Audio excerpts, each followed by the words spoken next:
everybody, and welcome back to Vintage Disney here on Brian's Things That Are Cool. Today we're going to be taking a look at the 1992 musical Newsies. But first, a little bit of history. The story of Newsies was based on the newsboys' strike of 1899, which lasted from July 20th to August 2nd. It was led by a newsie named Louis Belletti, who, due to only having one eye, was nicknamed Kid Blink. During the Spanish-American War, several newspaper publishers raised the cost of newsboy bundles from 50 cents to 60 cents. After the war, most papers went back to the original cost, except for the Evening World and New York Evening Journal, papers owned by William Randolph Hearst and Joseph Pulitzer, causing the newsboys to rise up. It became so violent that some papers would hire grown men to sell papers with police escorts, but the boys would often find ways to get at the scabs. Female newsies were a little luckier in this respect because, as Kid Blink put it, a feller can't soak a lady.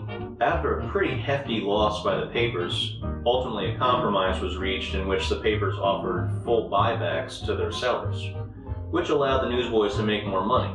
Disney adapted these events as a musical with songs written by Alan Menken, and the film was released on April 10, 1992. Unfortunately, the film bombed at the box office, but ended up becoming a cult classic and even a hit Broadway musical. While I was aware of the film as a kid, I didn't see it until fairly recently, but I can completely understand its fan base.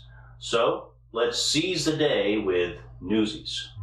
Newsies is your classic David and Goliath story of the little guy standing up to the evil giant, in this case Joseph Pulitzer, played menacingly by Robert Duvall. As I mentioned in the history section, it follows the story of the 1899 newsboy strike with a few deviations. For instance, the character of Kid Blink is included in the film. However, his actions are given to a fictional character played by Christian Bale named Jack Cowboy Kelly. Also, the movie has the boys getting everything they want at the end, but in reality, it was a compromise between the papers and the newsboys. The cast of child actors, including a young Christian Bale, is strong. The choreography is very tight, and the songs are insanely catchy.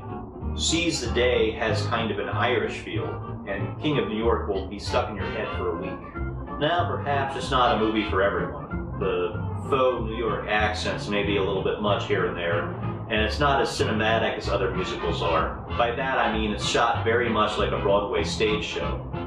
But if you want some great music with a little bit of history, yous guys ain't gonna do much better than Newsies. I hope you enjoyed my look at Newsies. If you like well-written musicals and learning a little bit of history that you may not have heard anywhere else, it's one I definitely recommend. I'm Brian, and I'll see you next time.